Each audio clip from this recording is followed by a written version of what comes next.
నాది ప్రేమే కదరా. ఇది నీకు ఎందుకు అర్థం కాదురా?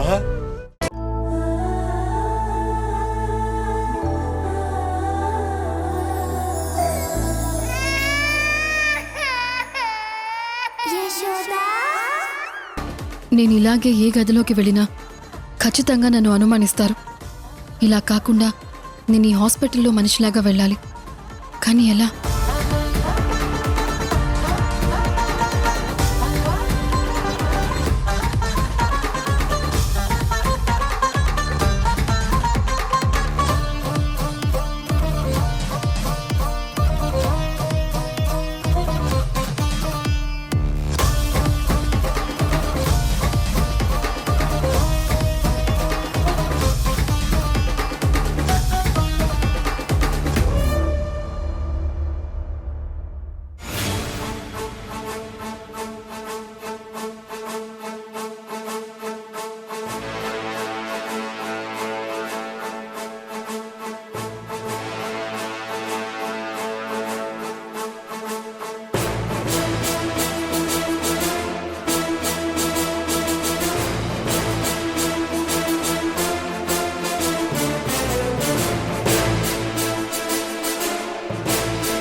ఇది మేము చేస్తున్న సీక్రెట్ వ్యాపారం.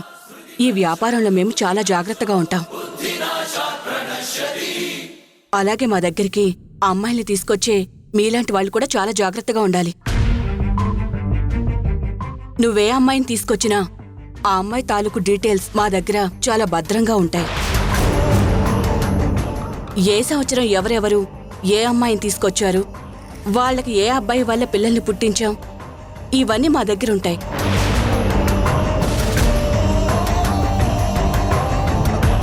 చూడమ్మా స్వాతి, నీకు రావాల్సిన డబ్బుల్లోనూ ఎక్కడ ఏ మిస్టేకు ఉండదు. నీ ప్రతి రూపాయి నీకు అందుతుంది.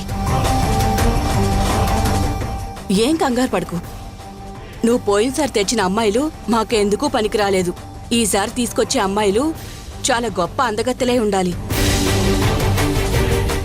అలాగేనమ్మా, అలాగే తీసుకొస్తాను.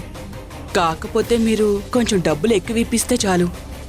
డబ్బు కూడా నేను ఊర్మిళ మేడంతో మాట్లాడి ఇప్పిస్తాను.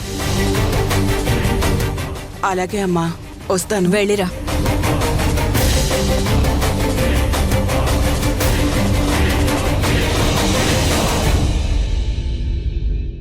అంటే ఖచ్చితంగా వీళ్ళు ఏ ఆడపిల్లలతో అయితే పిల్లల్ని కనిపిస్తున్నారో ఆ ఆడపిల్లలకి సంబంధించిన ఫైల్స్ అన్నీ ఈ హాస్పిటల్లోనే భద్రంగా ఉన్నాయన్నమాట.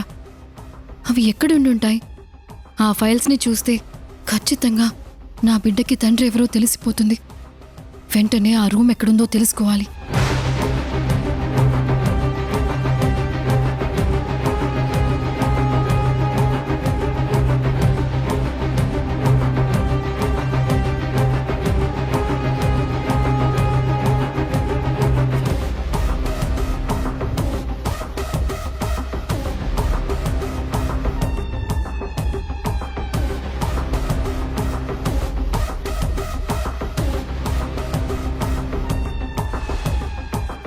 ఇలాంటివన్నీ చాలా సీక్రెట్గా ఉండే రూమ్లో దాచిపెడతారు.